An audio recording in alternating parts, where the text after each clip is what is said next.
Let's start today's story. Many years ago, there used to be a small local radio station in New York. The location of that radio station had changed recently. 23 years ago, there was an RJ 23-year-old Alex. There was an RJ, a radio jockey, who used to do night shows. Alex's night show was very interesting. He used to prank call people and entertain his listeners. The new office was far from Alex's house, and that's why, when he got late from work, he would sometimes stay there at night. One night, when Alex was setting up his show, he saw his last colleague leaving the office. Usually, at this time of night, apart from Rishab and the watchman of the radio station, there was no one else there. Rishab started his show like every day, and started prank calling different people. He used to entertain people and enjoy himself, but he didn't know that all his happiness was going to turn into fear. The bell kept ringing, and Alex was about to cut the call, but then someone answered his call. While mimicking, as soon as he started, a very strange sound was heard on that call. He felt as if someone was yelping loudly. Alex got scared and stopped his mimicry and the prank in the middle. Alex asked in fear, "Are you all right? Are you in some trouble?" As soon as he asked the question, the sound of the whistling stopped. After a moment of silence, on the other side of the call, he heard a terrible voice saying, Alex was famous by the name of RJ Pablo, and no one knew his real name. Alex got scared on hearing his real name on the call. Before he could say anything, he heard a woman scream, and the call was cut off. He could not understand what had happened to him. What was even more strange was that as soon as the call was cut off, all the signals of the radio station had also gone. He could not understand what had happened to him. What was even more strange was that as soon as the call was cut off, all the signals of the radio station had also gone. Even his phone signal was not coming. Gradually, the lights of the recording room started flickering. Alex was a little scared. He called out to the watchman, but there was no one there. Suddenly, a revolving chair slid by itself and came. He again shouted and called out to the watchman.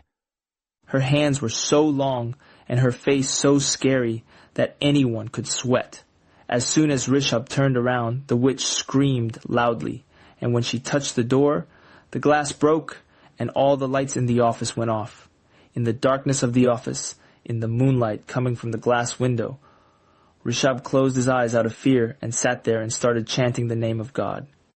After a while, the main door was unlocked from outside, and the watchman came in hastily. He saw that Alex was sitting in a corner and snoring. He called out to Alex, but Alex was not able to speak. As soon as he touched Alex's shoulder, Alex raised his face and shouted at the watchman, "You are still here? I am not here to say anything. Get out of here. Get out." As soon as he shouted, Rishabh fainted and fell down. He fell unconscious. So after some time, when he regained consciousness, the watchman was sitting next to him with a glass of water. Alex was back to normal. The office light was back on, and the network of Alex's phone was back on. He gave some water and said, "Alex, sir, I am not surprised to see you in this condition. Strange things have been happening to us since many nights. Sometimes our things move from one place to another, and sometimes we hear a strange voice of a woman. But a few nights ago, we saw a woman in a white sari.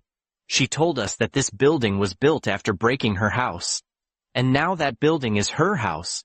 She will not let anyone else live here, and she told us to take everyone away. When we told this to the manager, he scolded us. He said that if we tell this to anyone, they will fire us. So we didn't tell anyone. But when all this happened to you today, I couldn't help but tell you." Hearing the watchman's words, and after going through such a horrible incident, Alex was very nervous. After that night, he left his job and never went near that building again. After some time, a colleague of Alex told him that that new place was cursed. And not only Alex, many people had seen that woman there. But the office was not changed again until the manager himself saw that woman. Alex is still working as an RJ, but he never agrees to work at night. After that night, Alex is always scared of that woman in white.